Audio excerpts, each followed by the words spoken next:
안녕하세요.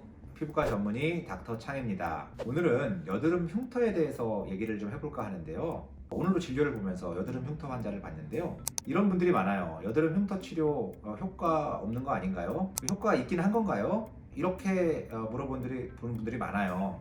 그래서 특히 이제 다른 진료를 보러 왔다가 제가 여드름 흉터도 좀 치료해야 될 것 같은데요? 물어보면 흉터는 다 해봤는데 별로 효과 없었어요.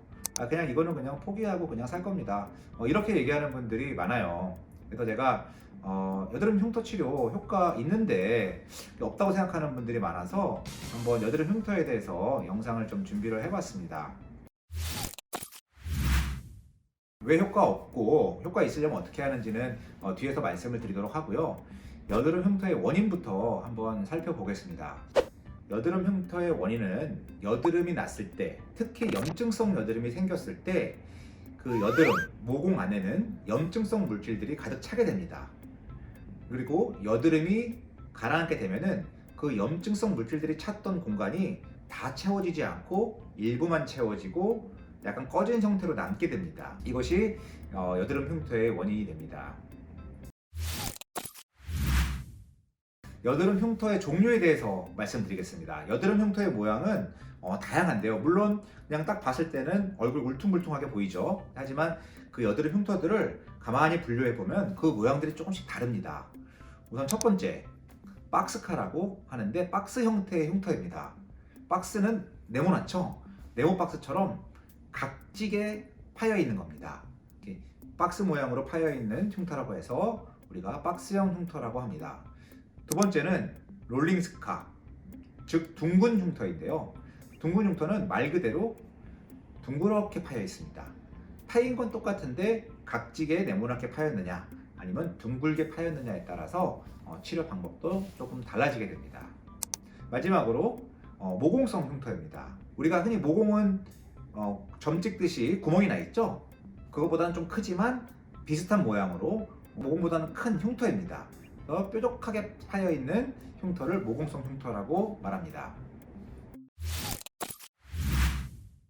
흉터 치료가 효과가 없다는 분들이 많아진 것도 과거에는 굉장히 여드름 흉터가 힘든 치료였는데 이렇게 레이저가 발전이 되면서 이 흉터 치료가 굉장히 대중적이고 편한 치료가 됐어요. 일상생활에 크게 지장도 없고 하기 때문에 굉장히 약하게 할 수도 있고 그래서 편하게 이제 레이저 치료를 하다 보니까 아무래도 잠깐 치료를 받고 효과가 없다고 느끼시는 분도 많은 것 같아요.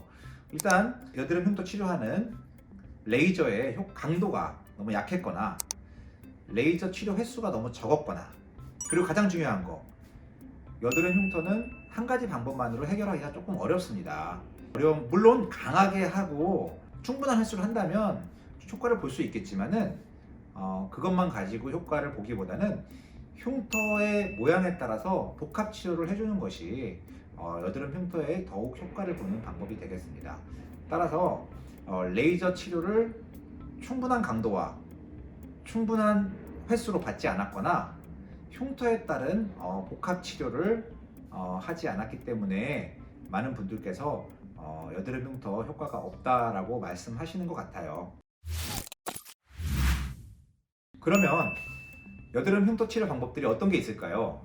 아주 다양한 치료 방법들이 있지만 우선 비교적 흔히 쓰이고 제가 주로 하는 치료 방법들에서 말씀드리겠습니다.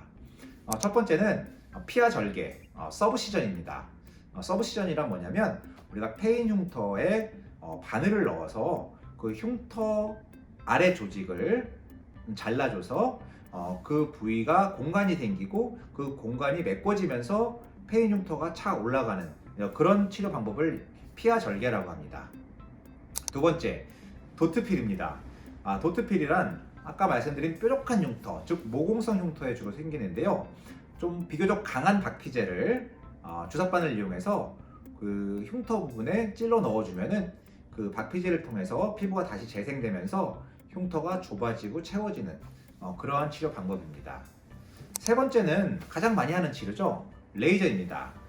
레이저 종류가 너무 다양하고 방법들도 다양하지만 대표적으로 많이 쓰이는 것들이 프랙셔널 레이저죠. 프랙셔널 레이저는 기존에 피부 전체를 박피하는 그런 방법이 가지고 있는 문제점을 해결하기 위해서 나온 레이저인데요. 우리 피부에 부분적으로 박피하는 겁니다. 마치 점을 찍듯이 부분적으로 박피를 해서 전체 박피의 부작용을 줄이면서도 어느 정도 효과를 볼 수 있게 하는 레이저입니다. 하지만 아까 말씀드린 것처럼 부작용은 덜하고 일상생활의 지장은 적어졌지만 그 강도가 조금 약해지기 때문에 아무래도 그 효과에 어느 정도의 한계는 있습니다. 또한 레이저 박피를 응용해서 전체 박피는 아니지만 부분적으로 흉터 부분을 깎아주는 그러한 방법도 이용할 수가 있겠습니다. 네 번째는 주사 치료인데요.